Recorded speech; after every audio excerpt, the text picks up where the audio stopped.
नमस्कार अनि फेरि पनि स्वागत छ तपाईहरुलाई टिचिङ म्याथमेटिक्स युट्युब च्यानलमा। आज हामी ग्रेड 8 को च्याप्टर 16 अर्थात profit and loss chapter continue गर्न गइरहेका छौं र यो भन्दा अघिल्लो भिडियोमा तपाईहरुले प्रॉफिट एन्ड लस सम्बन्धी जानकारीहरु पाउनु भयो र केही एक्जाम्पलहरु पनि हेर्नु भयो र यो भिडियोमा चाहिँ म प्रॉफिट एन्ड लस को एक्सरसाइज पार्ट चाहिँ म तपाईहरुलाई कुनै समस्याहरु म सोलुसन गरेर देखाउन गइरहेको छु। यस भिडियोलाई अन्तिम सम्म हेरेर साथ दिनु होला र एक्सरसाइज 16.1 हेरौं। त्यसमा पनि 3 नम्बरको क्वेशन हेरौं। अमृताले एउटा साडी रु 1350 मा बेच्दा रु 150 नाफा भयो भने उक्त साडीको क्रय मूल्य कति होला? अब यसमा चाहिँ हामीलाई नाफा भएको छ भनेर पहिले क्वेशनले भनिसकेको छ। हामीलाई निकाल्न पर्ने भनेको क्रय मूल्य अर्थात कस्ट प्राइस सीपी निकाल्न पर्ने छ। दिएको के छ त हेरौं है त। गिवन सेलिङ प्राइस अर्थात विक्रय मूल्य 1350, नाफा प्रॉफिट 150 र निकाल्न पर्ने CP equals to what? CP निकाल्न पर्ने छ।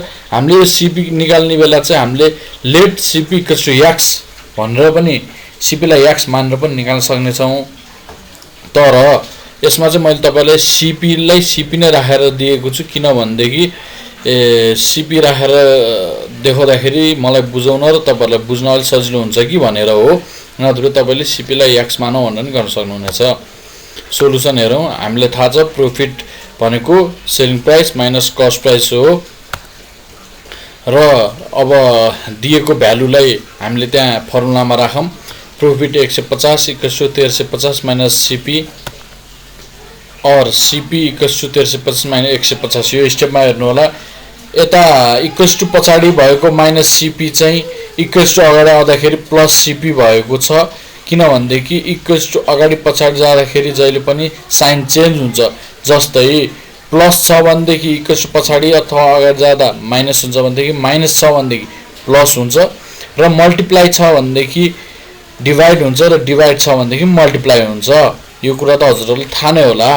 सो 1350 प्लस 150 चाहिँ पछाडी जाँदाखेरि माइनस 150 भएको छ र therefore CP equals to rupees 1200। हामीले आवश्यक के थियो त क्रय मूल्य निकाल्न पर्ने। क्रय मूल्य निक्ल्यो। सो उक्त साडीको क्रय मूल्य रु 1200 हुन गयो। र अर्को क्वेशन नम्बर 6 हेरौं। रु 15000 को साइकलबाट 10% नाफा लिन कतिमा बेच्नु पर्ला? दिएको के छ त सीपी 15000, नाफा प्रतिशत 10%, निकाल्न पर्ने के छ सेलिङ प्राइस। अब हामीले नाफा प्रतिशतको फर्मुला थाहा छदै छ। अब यसमै नाफा प्रतिशतको फर्मुलामा दिएको भ्यालु हाल्दाखेरि के हुन्छ त ल। अब यसपछि त तपाईहरुलाई अघिल्लो हिसाबहरुमा पनि मैले भनेकै छु प्रोसेस। अब हामीले 15000 को दुईटा शून्य र 100% को दुईटा शून्यलाई हामीले कट गरेका छौं। त्यस्तै अर्को स्टेपमा 150 ले 10% लाई क्रस मल्टिप्लाई गरेका छौं र यही स्टेपमा चाहिँ हामीले 1% लाई यता इक्वल्स टु अगाडि ल्याएर डिवाइड को पोजिसनमा राखेका छौं। अर्को स्टेपमा हेरौं। डिवाइड गर्दाखेरि प्रतिशत काटिएको छ र 1500 लाई 1 ले डिवाइड गर्दा 1500 भएको छ र इक्वल्स टु पछाडीको माइनस 50000 इक्वल्स टु अगाडि आउँदाखेरि प्लस 15,000 भएको छ। र अब हेरौं हामीलाई के आयो त सेलिङ प्राइस इक्वल्स टु 16500 आयो। र अर्को क्वेशन हेरौं। 9 नम्बर क्वेशन रहेको छ। रोजीले 100 वटा अण्डा रु 900 मा किनिन् जसमा 8 वटा अण्डा फुटेका रहेछन्। बाँकी अण्डालाई उनले प्रति गोटा रु 10.50 मा बेच्दा कति प्रतिशत नाफा वा नोक्सान भयो होला? अब हामीलाई यसमा दिएको के छ त हेरौं है त। क्रय मूल्य दिएको छ तर कति वटाको दिएको छ 100 वटा अण्डाको क्रय मूल्य कति छ रुपीस 900 रु 900 छ। अर्को के दिएको छ त सेलिङ प्राइस पर एक। विक्रय मूल्य चाहिँ कति वटाको दिएको छ एउटाको मात्र दिएको छ जुन 10.50 रहेको छ। अब हामीले सुरुमा अब यो अवस्थामा के गर्नु पर्छ त भन्दाखेरि किनेम 100 वटा अण्डा किनेम कति दिएम त पैसा 900 रुपैयाँ दिएम जुन हाम्रो क्रय मूल्य हुन गएको छ। अब हामीले बाँकी 8 वटा फुट्यो भने चाहिँ हामीले बाँकी अण्डा कति बेचेको कति वटा अण्डा रहेछ त 92 वटा अण्डा बेचेको रहेछ। 100 माइनस फुटेका अण्डा 8 माइनस गर्दाखेरि 92 बाँकी रह्यो। किन हामीले यो माइनस गरेर देखाइरहेका छौँ भनेदेखि अब यसबाट हामीले सेलिङ प्राइस निकाल्न गइरहेका छौँ है त। सेलिङ प्राइस अफ 92x कति हुन गयो त 966। अब यहाँनिर कन्फ्युजन नहुनु होला, उसले 100 वटा किन्यो तर बेच्न त 92 वटा मात्र बेच्यो भनेर यो क्वान्टिटीमा कन्फ्युज नहुनु।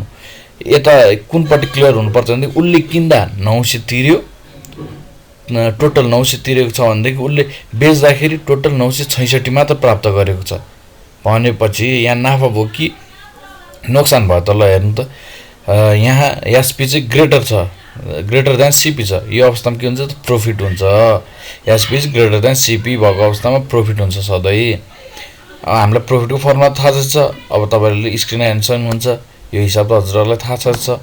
र फेरि पनि हामीले हिसाब त हामीलाई अझ बाँकी नै छ, किनकि नाफा प्रतिशत अथवा नोक्सान प्रतिशत निकाल्नु भनेर छ। तर यहाँ नाफा भइसकेको छ भने चाहिँ हामीले नाफा प्रतिशत निकाल्नु पर्यो। अब नाफा प्रतिशतको नि हजुरहरूलाई फर्मुला थाहा छ, actual profit divide by CP into 100%, जुन स्क्रिनमा हेर्न सक्नुहुन्छ तपाईँले हिसाब गरेको, जुन 7.33% रहेको छ नाफा प्रतिशत। यसलाई राम्रोसँग हेर्नु होला, हामीले यसमा केही गरेको छैनौँ। हामीले ध्यान दिनुपर्ने चाहिँ के छ भनेदेखि हामीलाई सिपी दिइसकेको छ क्वेसनमै, हामीले एसपी निकाल्नु पर्यो। हामीले एसपी प्रति कोटा दिएको छ तर 8 वटा नबेचेको हुनाले, 8 वटा फुटेको हुनाले हामीले 8 वटाको त एसपी राख्न मिलेन नि त। हामीले त 8 वटा घटाएर चाहिँ कतिवटा बेच्न सक्यौँ त्यति वटाको मात्र हामीले एसपी राख्नु पर्ने भएर त्यतिवटालाई इन्टु एसपी को प्राइस जति छ त्यति हामीले गरेको हो यहाँ, जसले गर्दाखेरि हामीले एसपी डिराइभ मात्र गरेको, अरू केही गरेको छैन। सिपी हामीले पहिले क्वेसनले दिएको छ, एसपी नै हामीले क्वेसनले दिइसकेको छ, तर प्रति कोटा दिएको छ। हामीले टोटल सबै बेच्दाखेरिको मात्र निकालेको, अरू केही गरेको छैन। यो हिसाबलाई ध्यान दिएर हेर्नु होला, यस्तो हिसाब एक्जामहरूमा आउन सक्छ।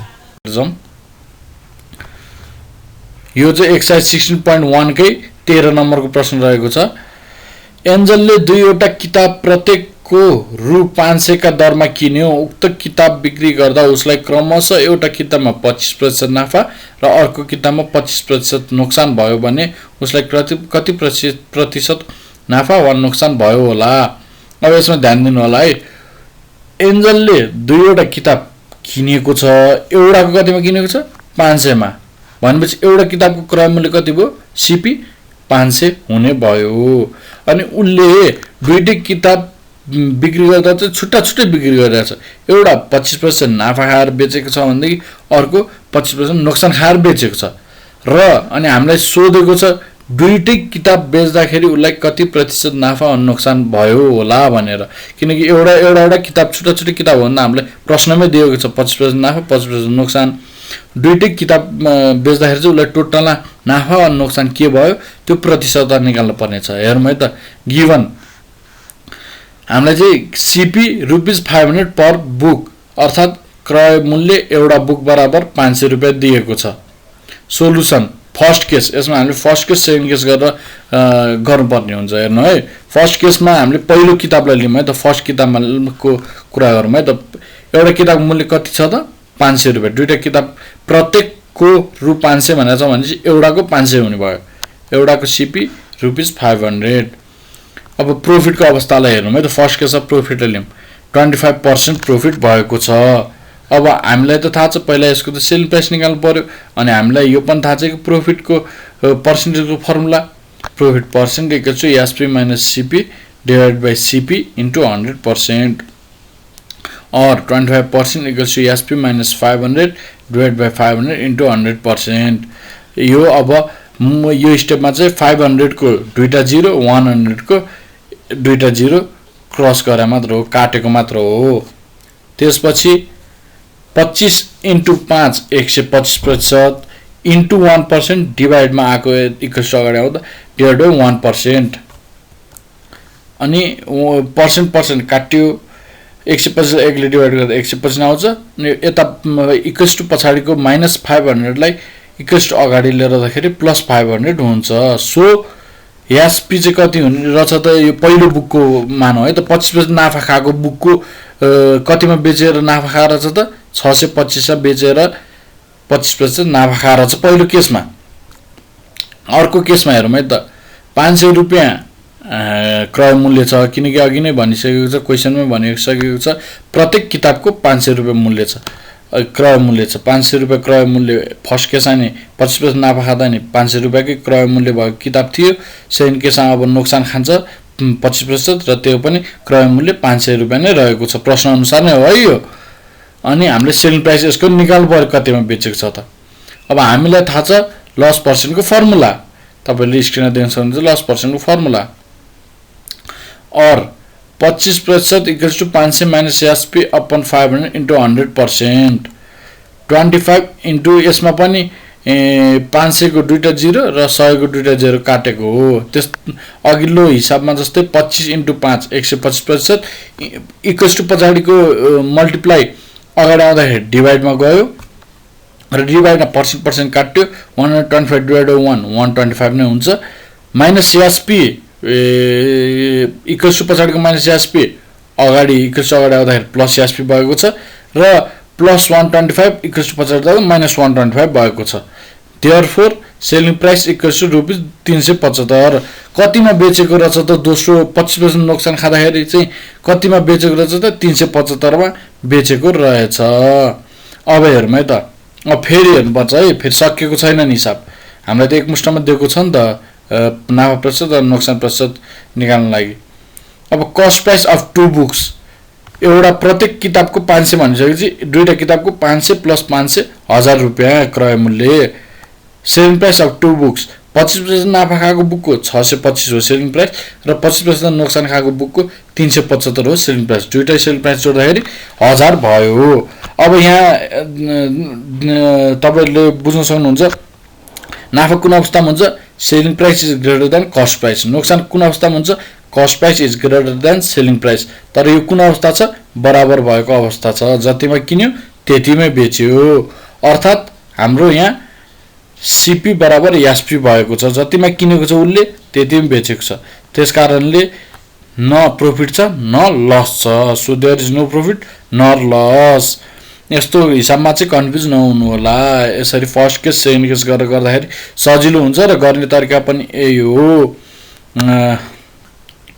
र अन्तिमसम्म भिडियो हेरिदिनु भएकोमा हजुरहरुलाई धेरै धेरै धन्यवाद र आगामी दिनहरुमा नि यस्तो भिडियोहरु हेर्नको लागि यो च्यानललाई सब्स्क्राइब गरिदिनु होला धन्यवाद।